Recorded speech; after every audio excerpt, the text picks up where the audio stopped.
Si notre œil était un microscope, nous découvririons que nous sommes faits de cellules. Notre corps en possède environ 100 000 milliards. En voici une. Elle remplit toutes les fonctions principales d'un organisme entier, mais son diamètre n'est que de 20 millièmes de millimètre. La membrane qui l'enveloppe est une double couche de graisse, où s'intègrent de grandes molécules protéiques. Entrons par l'un des canaux ouverts par ces grosses protéines. Tout ce qui se trouve à l'intérieur d'une cellule est suspendu dans une solution aqueuse.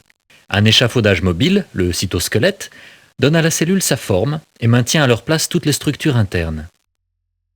Les mitochondries sont de véritables centrales miniatures qui fournissent à la cellule l'énergie nécessaire à ses activités. Les vésicules du réticulum endoplasmique lisse, quant à elles, jouent le rôle de petits laboratoires chimiques spécialisés. Ces sphères, pleines de protéines, proviennent de l'appareil de Golgi, qui est semblable à une chaîne de montage, le long de laquelle les molécules protéiques sont modifiées. En effet, une cellule doit produire des milliers de protéines différentes. La plupart de ces protéines, les enzymes, ont pour tâche de guider tous les mécanismes complexes de fonctionnement.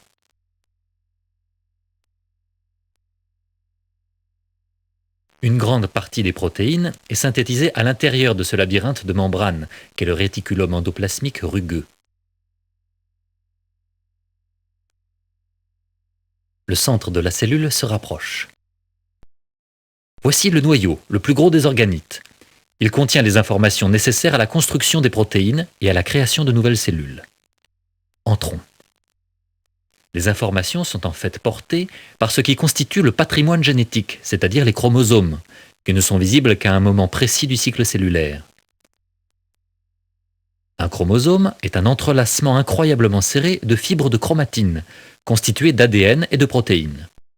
Tout ce qu'il faut connaître pour construire une cellule nouvelle ne se trouve que dans l'ADN, une molécule pour chaque chromosome. Plus l'organisme auquel la cellule appartient est complexe, plus nombreuses sont les instructions nécessaires. Placées bout à bout, les molécules d'ADN contenues dans une cellule de notre corps formeraient une file de 2 mètres de longueur environ.